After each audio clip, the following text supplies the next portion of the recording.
tem falado, tem levado as crianças a saberem disso, a estar guardando isso, porque nós precisamos ter a consciência da preservação desse local, que é a nascente. Eu peço a vocês agora que recebam o nosso amigo, que eu já tenho como amigo, Daniel Munduruku. É isso mesmo. Seja muito bem-vindo. Muito obrigada. É a honra de recebê-lo aqui. Muito obrigado, secretária. É uma honra minha. Boa tarde, pessoal. Uma satisfação poder encontrar vocês nessa tarde. Uma tarde muito especial, muito simbólica, né? Porque hoje começa a primavera. Hoje é o início dessa nova estação do ano. É um momento também de virada. Portanto, nesse processo que a natureza revive o tempo inteiro, né? E sempre, para nos ensinar a olhar para ela de uma maneira muito própria, muito gentil, né? Porque ela vai nos ensinando a encontrar os nossos pontos de conexão com a nossa essência, com o que nós somos. Porque vocês sabem, né? Eu sei que vocês sabem que nós somos natureza. Quer a gente goste ou não disso, quer a gente aceite ou não, nós somos natureza e como tal nós não viveremos para sempre. Porque a natureza ela tem esse fluxo permanente, né, de nascimento, de vida e de morte o tempo inteiro, e nós fazemos parte disso. E felizmente a gente precisa estar conectado cada vez mais a ela se a gente quiser efetivamente dar algum sentido à nossa própria passagem por essa vida. Então é uma honra para mim estar aqui no início dessa nova estação do ano, começar conversando sobre essas questões que são tão caras a todos nós, porque, como eu disse, faz parte de nós. Nós somos isso.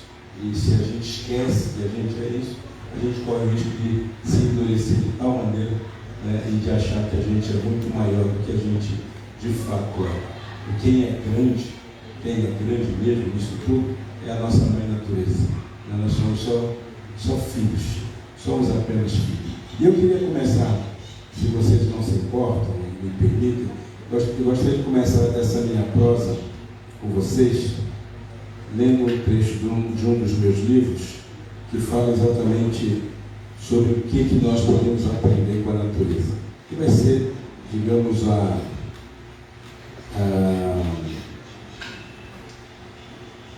o mote dessa minha conversa com vocês. Assim que eu achar o texto, deve levar uma meia hora, a gente começa. Espera aí, só um pouquinho. Não vou embora, espera aí.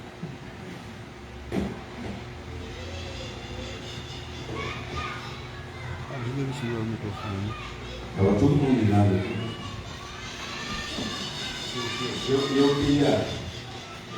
Eu queria ler justamente esse trecho, esse pequeno.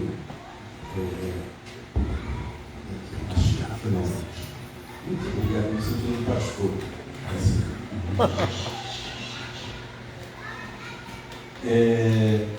Eu queria começar esse texto justamente para dar uma motivação para a nossa conversa, a conversa que a gente vai ter aqui para frente. O texto diz assim: a natureza é a nossa grande mestra. A natureza tem uma atitude perante o mundo que nos ensina a viver com o momento presente. A natureza não dá saltos, como dizia o filósofo.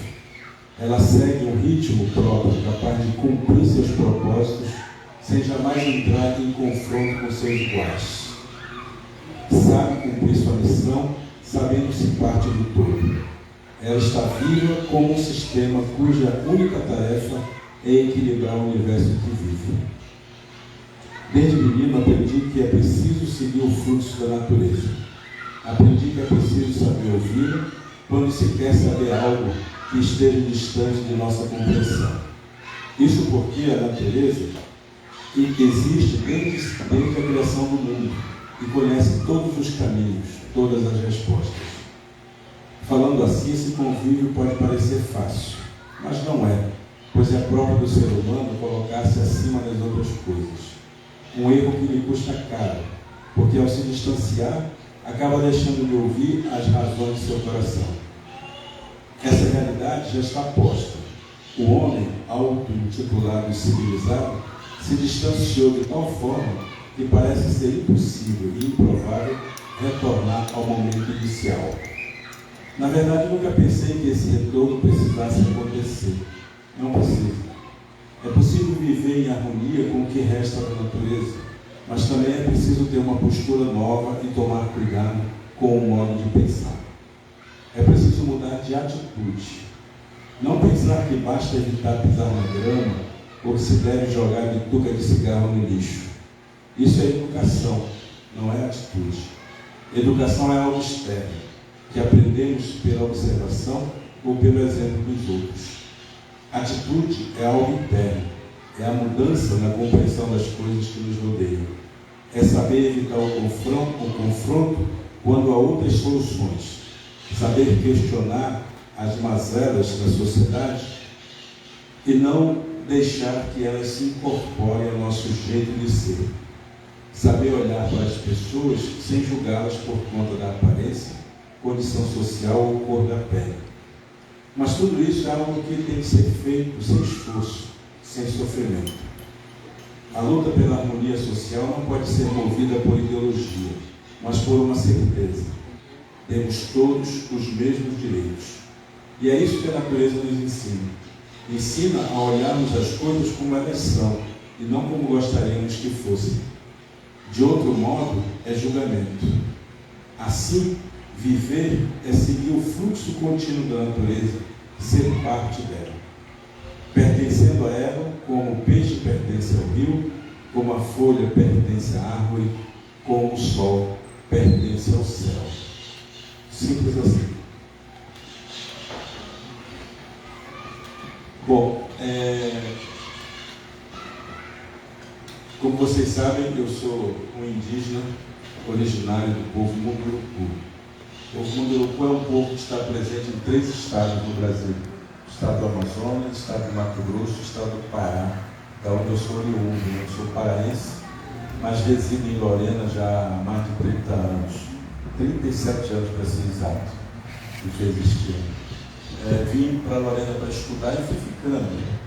Aí acabei encontrando uma companheira e aí formamos nossa família, e isso foi fazendo com que eu me mantivesse preso aqui ao Vale do Paraíba, que se tornou, costumo dizer, a minha aldeia. Esse é o meu lugar, é o lugar para onde eu sempre volto. A aldeia é o lugar onde a gente se compromete, é o lugar onde a gente se sente parte, efetivamente. Então, o lugar onde a gente está é o lugar do nosso pertencimento. É claro que na medida em que a gente vai aprendendo a extrair da natureza as sabedorias que a gente precisa, ela vai nos ensinando que em qualquer lugar que a gente esteja, a gente continua sendo filhos dela, filhos da natureza. Portanto, não importa se você esteja nesse lugar, naquele lugar, ou em qualquer outro canto. Se você é filho, você continua sendo filho para sempre. Então, isso foi me dando assim, uma certa satisfação, certa tranquilidade de poder saber que, mesmo estando geograficamente longe do lugar onde eu nasci, eu aprendi que ser filho é estar no lugar certo, viver no lugar onde a gente está da melhor maneira, comprometido com o lugar que a gente vive. É claro que eu nunca vou abrir mão das minhas raízes ancestrais, porque isso não é simplesmente uma coisa que a gente faça uma mágica e desapareça. Efetivamente, a gente faz parte, e ao fazer parte, a gente se compromete com isso que a gente é. Agora, eu posso ser Munduruku em qualquer lugar, e é assim, é nessa condição que eu vivo todo o meu trabalho, toda a minha produção literária, tudo aquilo que eu fui construindo ao longo da vida a partir dessa minha origem, desse meu pertencimento, desse meu ser. Eu sou um Munduruku que vive em Lorena mas que poderiam viver em qualquer canto, inclusive na floresta, como vivem os munduruku ainda hoje. Tá certo?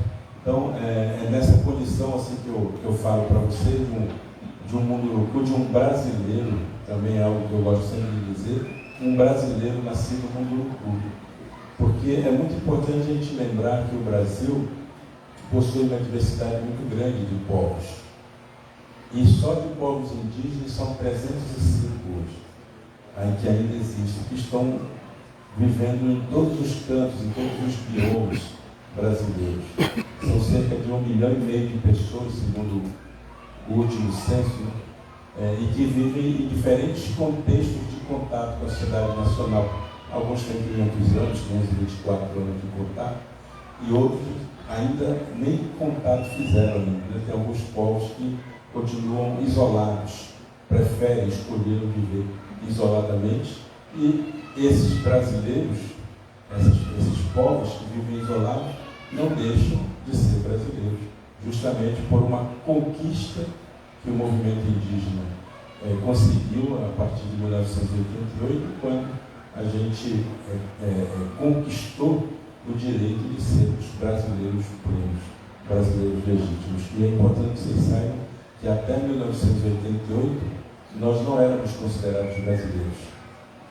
Para a gente ser brasileiro, a gente tinha que deixar de ser indígena. Numa política de integração que havia, né? A gente tinha que se integrar à sociedade brasileira, portanto, ganhar o nosso CPF, conquistar o nosso CPF, isso nos tornaria brasileiros com todos os direitos que a sociedade propõe aos seus cidadãos. Mas os indígenas nunca foram cidadãos, até 1988, quando a gente conquista o direito de ser um cidadão brasileiro. E a partir daí a gente pode ter o nosso CPF, o nosso CNPJ, a gente pode lutar pelos nossos direitos, a gente pode se organizar, a gente pode votar, a gente pode ser eleito, a gente começa a ter o direito a ter direitos. Se a gente pensar bem, isso é um absurdo, imaginando que isso faz um pouco mais de 30 anos, 36 anos, vocês sabem, né? Somente há 36 anos é que nós indígenas fomos considerados brasileiros plenos. E nesses 36 anos de luta e de conquistas, a gente foi ocupando espaços dentro da sociedade brasileira. Não pensem vocês que isso assim é porque a sociedade brasileira é legal. Não pensem vocês que é porque os nossos lindos olhos são suficientes. Não é nada disso, né? É, como eu falei, uma conquista uma atrás da outra, enquanto a gente conquista alguns, perde outros campos. E vai fazendo um caminho constante de nos reencontrarmos dentro dessa grande nação chamada Brasil, mas que historicamente sempre nos negou, ou sempre nos relegou a uma situação, a uma condição de subalternidade, de inferioridade. E portanto, ter uma condição, ou assumir uma condição de brasileiro dentro de uma sociedade que sempre nos quis apátridas, ou seja, sem uma pátria, sem um território nosso, é muito difícil, muito complicado até hoje. É claro que vocês sabem que isso tudo acontece por conta de uma história que foi sendo contada a exaustão desde 1500, foi sendo reproduzida uma história de que os nossos heróis chegaram aqui e salvaram esse território dos terríveis, selvagens, canibais, índios que aqui existiam. E eles, se tornando heróis, foram contando essa história, dizendo que eles eram poderosos, vitoriosos, porque eles traziam consigo numa mão a Bíblia e na outra mão uma espada. Ou seja, com a violência conseguiam matar o corpo e com a Bíblia matar a alma dessas populações. Então havia mesmo um conflito eminente, mas que isso acabou prevalecendo, fazendo com que a nossa história fosse sempre contada sobre a ótica desse conquistador, desse vencedor, desse colonizador.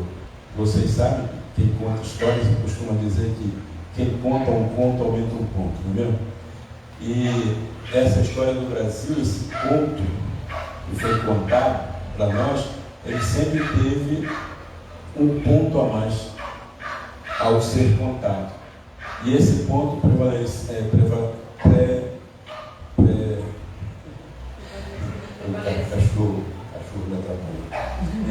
esse ponto era sempre favorável, né, àquele que tinha o poder de narrar a história, de contar a história. E é claro que quem conta a história, quem quer ser considerado um herói, ele precisa ter um inimigo, precisa ter um adversário.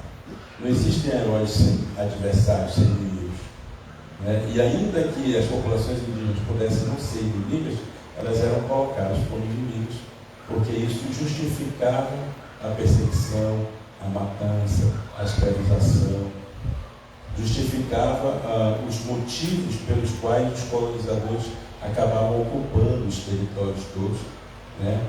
Em nome do rei, mas também em nome de Deus, né? E isso fazia com que as pessoas que iam surgindo desse desencontro entre os grupos humanos acabassem aprendendo pela educação formal e pela educação informal, através das histórias que eram contadas, elas acabavam acreditando que, de fato, os colonizadores eram heróis, os colonizadores eram os melhores, e que a história que eles contavam fazia sentido. E foi essa história que a gente aprendeu. Por isso a gente também aprendeu a olhar para as populações indígenas de uma forma enviesada, de uma forma estereotipada, de uma forma equivocada. A gente sempre aprendeu que os indígenas eram nossos inimigos, eram os inimigos do Brasil. E por incrível que pareça, até hoje essa história é reproduzida. Ela é reproduzida de uma maneira mais sutil, mas ela continua sendo reproduzida. E por conta dessa história contada tantas vezes, foi acontecendo também uma separação entre vocês, para fazer a divisão, entre vocês e nós. Essa divisão foi aparecendo, foi ficando cada vez maior e foi justificando os ataques, foi justificando a matança, foi justificando as políticas que eram criadas, que tinham a ver com a integração dessas populações todas. De modo que, até hoje, na nossa mente, quando a gente fala das populações originárias no Brasil, as pessoas têm a mesma ideia, ainda têm a mesma imagem. Uma imagem que foi construída e ela foi tatuada na nossa memória. Tatuada, e tatuagem não sai sem dor, né?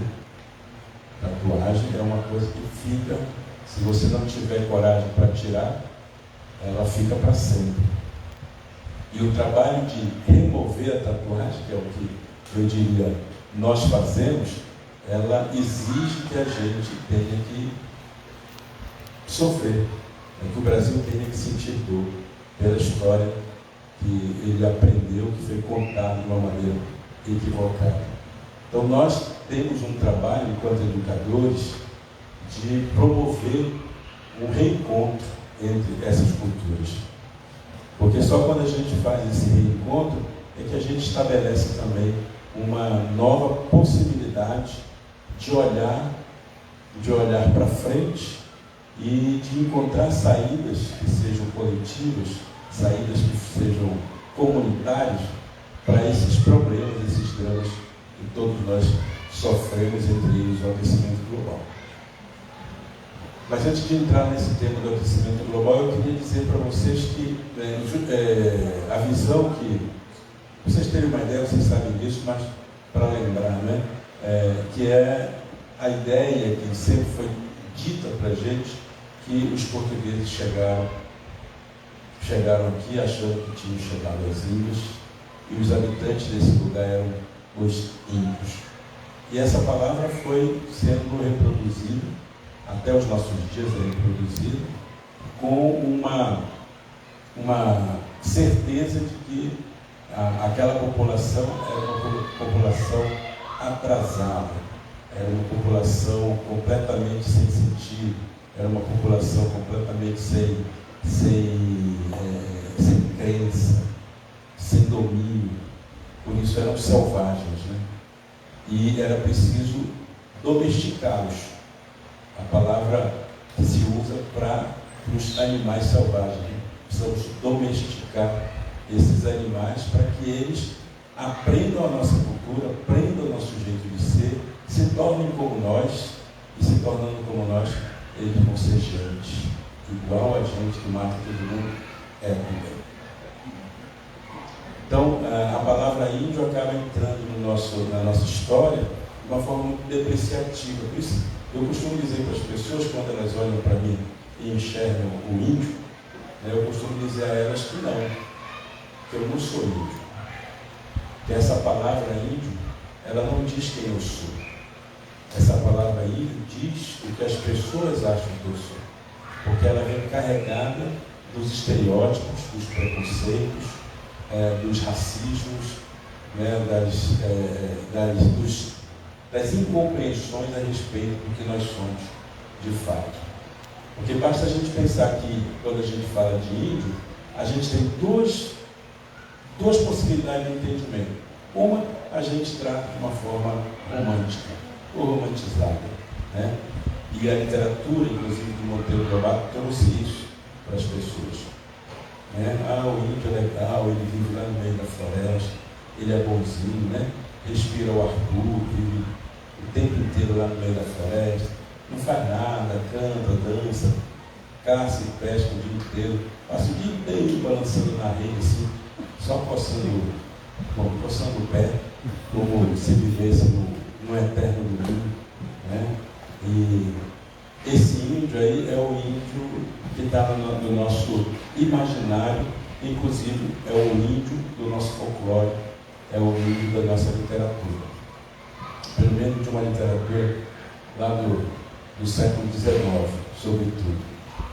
Esse índio é o índio, inclusive, que é celebrado nas escolas. É o índio do dia 19 de abril. Quantos de nós aqui, ao irmos para a escola, tivemos que, no dia 19 de abril, ao celebrar o dia do índio, tivemos que receber duas pinturas no rosto, né? Colocar um cocarzinho de papelão, né? Colocar um saiote hoje em dia para ser ambientalmente correto, ou politicamente correto, um saiote feito com garrafa PET, né? E a gente sai gritando na rua, índio fazer barulho. Né? Essa repetição permanente desse imaginário fez com que a gente distanciasse cada vez mais e até negasse o indígena que mora dentro da gente. Porque se é esse que eu sou, que vergonha, não quero ser. Aí o povo brasileiro como um todo virou as costas para as suas origens. Porque vocês sabem, eu sei que vocês sabem, que os primeiros brasileiros, efetivamente, eles são filhos de violência sexual dos portugueses com as mulheres indígenas. Dessa relação violenta nasciam crianças que eram que foram os primeiros brasileiros. Essas primeiras crianças eram rejeitadas por seus pais portugueses, que eles não estavam ali para criar uma família, e eram rejeitados também pela cultura da mulher, do povo que a mulher pertencia, porque era considerado o filho bastardo também. Então essa criança, esse brasileiro, nasceu assim, sem pai nem mãe, por assim dizer. Mas é claro, como a mãe nunca abandonou a sua cria, ela educava seus filhos para o conhecimento da floresta, que era a única coisa que ela sabia. Também essas crianças cresciam, se tornavam jovens, completamente fora do esquema, mas quando se tornavam jovens, os pais vinham e diziam, o pai era homem, vinha e dizia assim: agora você vai trabalhar para mim, agora você vai ser vai andar na floresta aí para me dizer onde é que estão os seus parentes, os outros indígenas, para gente, os outros índios, né, como usar, para a gente pegar eles, para prendê-los. Os bandeirantes, a política, né, das bandeiras era exatamente para isso, né, para prender a população indígena, considerada selvagem, porque elas atrapalhavam o projeto português de colonização. Bom, essa é uma visão romântica que a gente tem, né, desse índio e tudo mais, mas também a gente tem uma visão que é ideológica. E certamente vocês já ouviram dizer por aí que índio é preguiçoso. Já ouviram falar isso? Índio é selvagem, índio é atrasado, índio é traiçoeiro, índio tem muita terra e não sabe o que fazer com ela. Índio bom é índio morto. Isso está na palavra daqueles que sempre perseguiram essas populações. Só que antigamente se dizia isso de uma maneira muito mais clara. Hoje em dia se diz isso da mesma maneira, só que usando os meios de comunicação, usando as redes sociais, usando a política, usando os vários instrumentos que os dias de hoje permitem para legalizar a perseguição, o maltrato a essas populações. Essa visão ideológica mora dentro da gente, igualzinho à visão romântica. Basta a gente pensar que algumas vezes a gente ouve falar do índio e no nosso imaginário vem aquele camarada que vive lá no meio da floresta, né? Que vive lá no meio da floresta, vive isolado, né? Anda todo enfeitado, todo pintado, peladão ainda, balançando de bola de grana. E de repente a gente se depara com uma outra figura que, por exemplo, é também indígena, para usar um termo mais de hoje em dia. É um indígena que foi para a universidade, que se formou, estudou, que virou advogado, que virou profissional das mais diversas áreas, se tornou um escritor, né, foi atuar na televisão, foi não sei o que e tal, foi produzir filmes, fez isso, fez aquilo. Aí, de repente, a gente olha assim, às vezes se espanta com essa informação e logo pensa, mas ele não é mais índio de verdade. Ele é um de nós. Ele já está civilizado. Não se engane, toda vez que isso passar na cabeça de vocês, não esqueçam, vocês estão fazendo o papel que o colonizador quer que vocês façam, que é justamente reproduzir o estereótipo. É manter o equívoco, é manter o povo indígena distante. E isso acontece, vocês sabem, porque o índio não é pobre. O agro é pobre. E o pobre, vocês sabem também, não poupa ninguém, né? E com essa imagem, sim, de ser um grande produtor de alimentos, e que movimenta a economia e tudo mais, vai devorando toda a natureza. E vai justificando para nós que achamos que é isso mesmo, vai justificando os incêndios, vai justificando as invasões dos territórios, vai justificando a forma de maltratar e perseguir as populações originárias, não apenas os indígenas, mas os quilombolas também, por exemplo, e o povo pobre em geral, né? No nosso país, que precisa de um cantinho de terra e não consegue. Então, a gente acaba, assim, olhando aquela imagem linda, né, do agro pobre, que produz alimento, que tem aquele maquinário fabuloso e tudo mais, a gente fica assim, oh, que legal, é isso mesmo, esse é o caminho. E a gente não se dá conta da propaganda sutil que ele está fazendo, que é justamente a destruição do patrimônio natural, que é nosso, que é de todos nós. A gente justifica, porque tudo bem, se é para o crescimento do Brasil, pode fazer. E como é que a gente engole isso? A gente engole ficando na nossa, ficando quietinho, não reclamando, né? Até a gente aceita comer todos os agrotóxicos que eles jogam nas plantações, até a gente aceita tudo isso porque é pelo bem maior. E esse é o discurso mesmo do discurso hegemônico, né? É o discurso do colonizador. Então a gente acaba introjetando na gente, já diz o sábio Paulo Freire, a gente acaba introjetando na gente o dominador, o conquistador, né? O patrão. A gente acaba introjetando na gente e aceitando isso de uma maneira muito tranquila. Conclusão: as populações indígenas, sobretudo, têm que se organizar o tempo inteiro para não deixar que seus direitos sejam surrupiados de vez. E se colocam numa constante defesa desse território, porque é o que efetivamente essas populações são, né? São parte de um território. Não pensem vocês que nós indígenas lutamos pela terra como quem luta por uma propriedade, como quem quer um pedaço de chão para chamar de seu. Não, a visão indígena de territorialidade é uma visão de parentesco. É uma visão de parentesco. A árvore para nós não é simplesmente um objeto, ela é um ser vivo, ela é um parente. O passarinho que habita essa árvore é um parente. O tatu que cavuca o chão é um parente. O macaco que leva as sementes por todos os cantos é um parente. E quando a gente tem essa relação de parentesco para além da família, né? Mas um parentesco amplo, a tendência da gente é cuidar.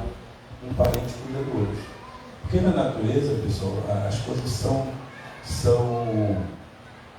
elas são coletivas, né? A natureza, ela tem essa característica, né? De ser sistêmica, né? Não existe a possibilidade de uma árvore viver sozinha, a não ser que seja uma árvore de plástico, uma árvore de Natal, né? Colocada no meio da nossa sala.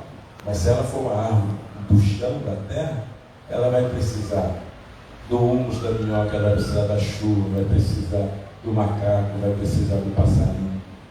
E ao mesmo tempo que ela precisa, para ela poder crescer e se tornar forte, vai também servir a esses outros seres. Ela vai dar sombra, ela vai dar alimento, ela vai dar abrigo, enfim, vai proteger esses seres e vai fazer com que as suas raízes alimentem tantos outros seres da natureza. A natureza, ela é assim. E as populações indígenas, ao observarem isso, não quiseram se afastar da natureza. Continuaram sendo parte da natureza. Mas, claro, com a característica de sua humanidade. Porque nós indígenas, eu acho que vocês sabem disso, a gente é gente também. A gente é humano. A gente tem todos os dramas e sofrimentos e dores e alegrias e festividades que todo mundo tem. A gente gosta de cantar, dançar, a gente gosta de namorar, a gente gosta de rezar, né? De fazer oferendas para os nossos encantados da natureza. Esse é o nosso lado humano. E vocês sabem por que a gente faz isso? Nós humanos, todos nós? Porque na natureza nós somos os únicos seres incompletos. Por que a gente inventa a cultura, nós humanos? Porque nós nascemos incompletos. Na natureza, todos os outros seres são completos. Você não ouve uma onça perguntando para a oncinha o que ela vai ser quando crescer, né? Mas nós, humanos, perguntamos o tempo inteiro para as nossas crianças o que elas vão ser quando crescer. E a gente pergunta porque na nossa cabeça tem toda uma ideia de um tempo que nós não temos. Nós, ocidentais, somos movidos pela ideia do futuro. Somos movidos pela ideia da evolução, do crescimento, do progresso. Chegam a dizer para a gente que isso é o que Deus quer. E a gente acaba acreditando, caindo nesse conto, mais um conto aumentado tantas vezes, que a gente aceita divulgar, porque assim é. Mas nós, na natureza, nós somos os únicos seres incompletos. Por isso nós formamos cultura, nós criamos cultura. O que é cultura? Cultura é a nossa capacidade humana de criar condições materiais para a gente viver. Para a gente viver uma vida longa e feliz, quem sabe. Mas para a gente viver uma vida longa e feliz, a gente tem que nascer, a gente tem que crescer, a gente tem que reproduzir, se for o caso, e a gente tem que morrer. Né? Isso, e uma vida longa significa passar por todas as estações da existência, assim como na natureza, tudo passa por estações, como eu disse no começo. Então a gente é criança, é uma estação, a gente é jovem, é uma outra estação, a gente é adulto, é uma terceira estação, e a gente é velho, é uma quarta estação. E quando a gente morre, a gente se junta novamente no começo. E vai. Há uma circularidade na nossa própria existência, na nossa própria vida. Quando a gente é natureza, ou quando a gente está conectado de fato com a natureza. Quando a gente foge disso, a gente precisa criar outras respostas. Por isso, eu não vou me ater muito, não é um debate exatamente assim que eu quero fazer a respeito disso, mas é importante lembrar que cultura, todos os seres humanos no planeta têm. E não existem culturas melhores que outras. Todas elas são suficientes para responder 4 questões básicas da nossa vida. Quem sou eu, de onde vim, para onde eu vou e o que eu faço nesse mundo. Isso tem a ver com a nossa capacidade de criar condições materiais para a nossa sobrevivência. Comida, bebida, abrigo, lugar, um espaço material onde a gente possa se juntar, viver em comunidade, viver em coletivo. Tudo isso faz parte da nossa fragilidade humana. E aí a gente vai criando, quando a gente vira grupo, a gente vai criando regras de convivência. E essas regras de convivência vão determinando qual é a melhor maneira de a gente conseguir alimento, da gente se manter. E aí a gente cria uma cultura que é nossa, específica, diferente do grupo do vizinho ali, que é o outro, e do outro. Então cada povo vai se formando a partir da sua vontade de criar condições objetivas para a sua sobrevivência, para ter uma vida longa e feliz. Isso passa, inclusive, pela transmissão dos conhecimentos, passa pela necessidade de ter métodos pedagógicos de prevenção, né? Passa pela necessidade de ter uma economia, portanto, uma visão de economia, né? Isso passa pelas relações políticas. Toda a sociedade se organiza dessa maneira. O diferencial entre um e outro é justamente o tamanho que essas comunidades vão ter, como elas vão criar suas regras de convivência. A isso tudo que nós chamamos de cultura. Essas condições materiais para a gente sobreviver. Tá certo? Então, qualquer lugar do nosso planeta onde tem gente, as perguntas vão ser as mesmas, mas as respostas serão sempre diferentes. Todas as respostas são verdadeiras. Todas as respostas são verdadeiras porque elas são satisfatórias para um determinado povo. O que aconteceu ao longo da nossa história? Um povo quis dizer para o outro que a sua maneira é melhor que a dele. E aí foram criando-se as guerras, e essas guerras eram guerras de domínio, né, para que um povo dominasse o outro e impusesse para aquele povo o seu jeito de entender que a sua cultura, a sua crença é maior, é superior que a do outro. E obrigaram os outros a se converter. O que é converter? É você deixar de ser quem você é e passar a ser quem eu sou. É você deixar de ser, acreditar no que você acredita e passar a acreditar no que eu acredito. Isso é, grosso modo, conversão. Né? É transformação, mudança, né? Mudança, conversão. E isso tudo acabou fazendo com que a história que nós temos da humanidade é a história do domínio de uns sobre os outros. Nós estamos vendo guerras acontecer o tempo inteiro, que são guerras de domínio, que tem a ver, mais uma vez, com colocar, submeter outros povos ao meu modo de vida. Né? Os americanos dos Estados Unidos são ótimos em afirmar isso o tempo inteiro. Né? Nós somos o máximo e esse modo de vida nós queremos que todo mundo siga. E é um modo de vida só, basicamente econômico. E usam os outros subterfúgios, como a religião, como base para você dominar o outro. Porque aí você domina o imaginário, domina a mente do outro. Nesse sentido, também vale dizer, não existem religiões melhores que outras. Elas são suficientes para cada povo. Né? Aquilo que o povo judaico acredita é suficiente para si.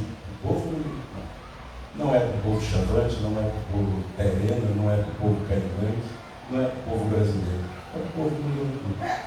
E ela vem ao encontro da pergunta que mais nos angustia. Qual é a pergunta que mais nos angustia? Para onde é que eu vou depois dessa?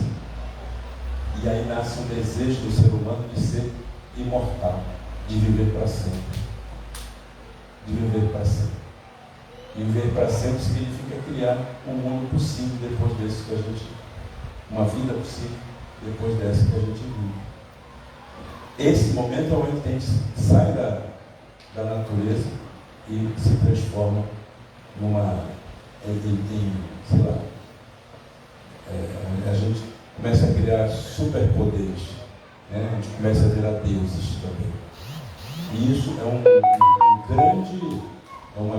grande discurso que se faz, que acaba convencendo as pessoas que, de fato, uma cultura pode ser superior à outra e que uma divindade pode dominar a outra e por aí vai. Certo? Como eu disse, não vou me estender muito nisso, estou só jogando os miúdos aí na cabeça de vocês, para vocês pensarem como um pouco a história nos é contada a partir de um ponto de vista, e vocês sabem também que todo ponto de vista é a vista de um ponto, né? Todo ponto de vista é apenas uma maneira que você enxerga, você faz uma fotografia daquilo que você acredita. E aí você não leva em consideração os outros modos de existir. E o que isso tem a ver com o nosso tema de hoje, com a questão ambiental, com a questão da nascente, todos que nós estamos tanto querendo defender, né, e fazer com que o nosso pertencimento à natureza ele seja entendido de uma forma mais clara por mais gente. E essas pessoas possam se juntar a nós, se juntar a isso que nós entendemos ser fundamental para a continuidade da vida. Né? Porque a continuidade da vida não tem nada a ver com o humano. O humano é apenas uma parcela de vida dentro da vida do mundo, né? da vida da natureza e tudo mais. Então, como é que nós, sendo de uma certa maneira os piolhos desse mundo, como é que a gente consegue se equilibrar nesse universo para que a gente não destrua a nossa própria casa, que a gente não detone o nosso próprio território, que o território ele possa ser usufruído pelas pessoas como integrantes dela, como parte delas, e não elas querendo ser donas desse território. Como é que a gente faz isso? Como é que é possível fazer isso? Eu acho que no atual momento da história da humanidade, é muito difícil a gente reverter o quadro. Nós vivemos um sistema economicista, econômico, que é um sistema que existe a partir da detonação que ele faz do lugar, dos territórios, da própria natureza. Volte para trás, que a gente encarne na gente a natureza de novo, porque quando a gente tenta fazer isso, quando a gente se sente motivado a fazer isso, o sistema vai lá e te cancela. Hoje a palavra te cancela, te nega, diz assim que você está fora da curva, você não está batendo bem. Ele te anula. ou quando muito o sistema inteligente que ele pega a novidade e transforma em produto. Ele pega o que é novo, diferente, e transforma em produto e te vende. Assim aconteceu, por exemplo, com a palavra sustentabilidade. Até o final dos anos 90, sustentabilidade era uma palavra que estava todo mundo muito desejoso de fazer algo realmente diferente, né? Tinha os selos, tinha não sei o quê, tinha uma série de ações que as empresas estão fazendo, inclusive, para poder preservar um pouco da natureza que restava. Até que o sistema descobriu que essa palavra sustentabilidade poderia ser um bom negócio. E começou a produzir coisas para a gente consumir a sustentabilidade. E aí a gente acabou entrando no jogo mais uma vez do sistema. O sistema é bom nisso. O sistema sabe fazer. E isso vale para todas as pautas. Vocês estão vendo que, né, no universo da negritude, por exemplo, né, como hoje em dia a negritude virou um negócio, virou um comércio.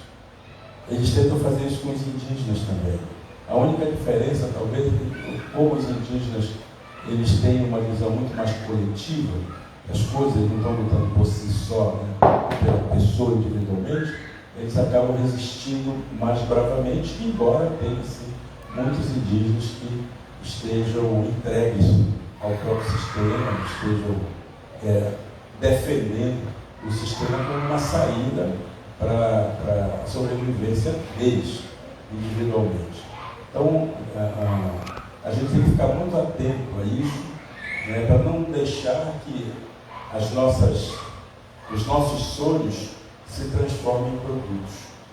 Porque toda vez que o sistema olha, percebe que ali existe um produto a ser comercializado, ele imediatamente pega para si a pauta e transforma essa pauta em algo a ser consumido. Tá certo? Então eu diria assim, nós temos vocês aqui, né, em Areias, aqui nesse vale histórico todo, a gente tem um grande potencial turístico, um grande potencial ambiental, um grande potencial humano, um grande potencial simbólico, que a gente podia utilizar isso sim como uma marca nossa, não uma marca de produto, né, mas como uma marca de resistência, como uma marca de pertencimento, como uma marca que nos mantenha integrados a esse lugar. Senão, e a gente falava ainda há pouco a respeito disso aqui, né, quando eu cheguei, senão isso simplesmente vira mais um produto a ser consumido e a gente perde a mão, né, de usar esse instrumento para conscientizar as pessoas. Então a gente tem que pensar assim ambientalmente. Aqui está o secretário do Meio Ambiente, do Turismo, né, secretário de Cultura. A gente tem que pensar nisso não como um produto, mas como um processo educativo. Um processo educativo, um processo de pertencimento, de pertencer. Sabe, usar na medida do possível isso tudo que nos torna tão únicos dentro dessa nossa região, como uma forma de ajudar as nossas crianças a se sentirem parte desse lugar. Não terem vergonha de serem desse lugar. E terem orgulho, pelo contrário, terem orgulho de pertencer a um lugar simbolicamente tão rico, que uma das coisas, repito, que caracteriza a nossa humanidade, o ser humano, é justamente a nossa capacidade de simbolizar as coisas, de criar símbolos, de criar rituais para as coisas, né? De fazer com que as coisas ganhem sentido. Ganhar sentido não é ganhar valor, é ganhar sentido. Ganhar sentido significa que a natureza ela precisa me representar e ao mesmo tempo eu representar. Isso faz com que a gente se sinta empoderados a sermos mais natureza e sermos menos objeto de consumo.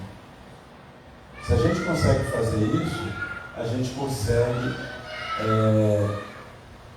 convencer as autoridades, convencer as gestões políticas, porque no final das contas tudo passa por política pública, né? Ter consciência na hora de escolher quem vai gerir o município, ter consciência na hora de escolher quem vai gerir o Estado e a nação, né? Porque tudo isso é um conjunto, é uma série de ações, de políticas, portanto, que pode ajudar a gente a fazer com que o ambiente seja um ambiente de todos, né? E todos possam usufruir efetivamente do melhor para si e para toda a comunidade. Eu encerro dizendo o seguinte para vocês. Eu tive um avô que foi muito importante na minha história. Esse avô se chamava Apolinário. Eu escrevi um livro depois que eu fiquei adulto, depois que me tornei escritor. Eu escrevi um livro que foi, de uma certa maneira, uma homenagem que eu prestei a esse meu avô, o avô Apolinário, e ele tinha muito essa característica de ser natureza. Ele era um homem natureza. E uma das coisas que ele ensinava para a gente era a importância de a gente mergulhar no rio. Mergulhar no rio para se sentir parte, se sentir dentro de um útero da mãe. Porque ali no rio a gente se encontra com a nossa essência, com a nossa origem, com o nosso eu mais profundo. E ele usava muito a figura do rio como uma metáfora da existência, para a gente continuar sendo natureza. Um dia, eu fui para a cidade, eu sou nascido em 64, e aí, no começo dos anos 70, eu fui mandado para a escola da cidade de Belém do Pará. E lá em Belém, na escola, naquela ocasião, né, o regime militar era o mais duro, né, foram os anos mais duros do regime militar.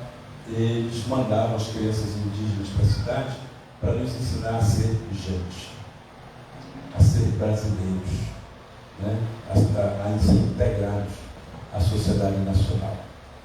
E eu vivi experiências muito ruins na minha infância, nessa época de escola, que era mesmo da não aceitação dos outros com relação à minha pessoa, que gerou uma rejeição de minha parte, da minha própria origem.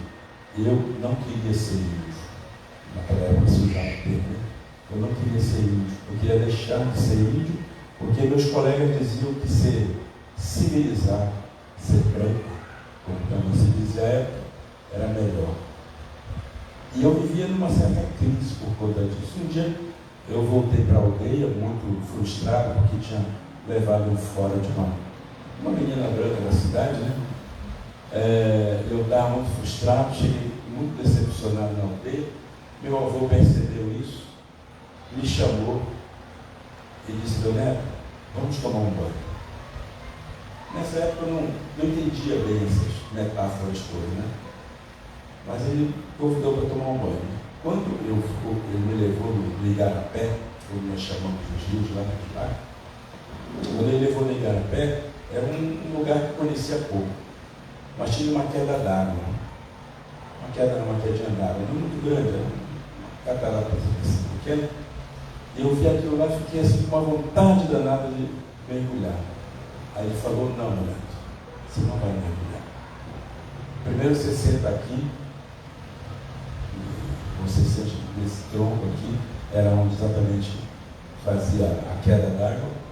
Senta aí e escuta o rio. Ouve o que o rio tem para te contar. Eu confesso para vocês que não sabia que rio falava. Eu já tinha ouvido alguma coisa a respeito disso naquela época, tinha mais ou menos uns 9 anos de idade.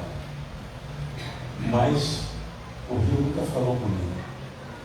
E eu quis dizer isso para o avô e disse assim: não precisa falar nada, só ouve o que o rio tem para te contar. E uma das coisas que a gente aprende na aldeia é que quando um velho fala, a gente escuta, a gente obedece, a gente não questiona. Eu fui, sentei tronco de árvore ali na beirada e fiquei ouvindo o rio falar. Sabe o que aconteceu, pessoal? Nada. Não aconteceu nada, o rio não falou. Me disse uma palavra. Quando muito, eu sentia que ele passava e começava a gargalhar. Sabe assim, quando a água passa pela gente, cai lá assim. Parece que está zoando da gente, zombando da gente. Pois era assim que eu sentia. O avô lá embaixo, no lago que se formava, de vez em quando me olhava e fazia assim.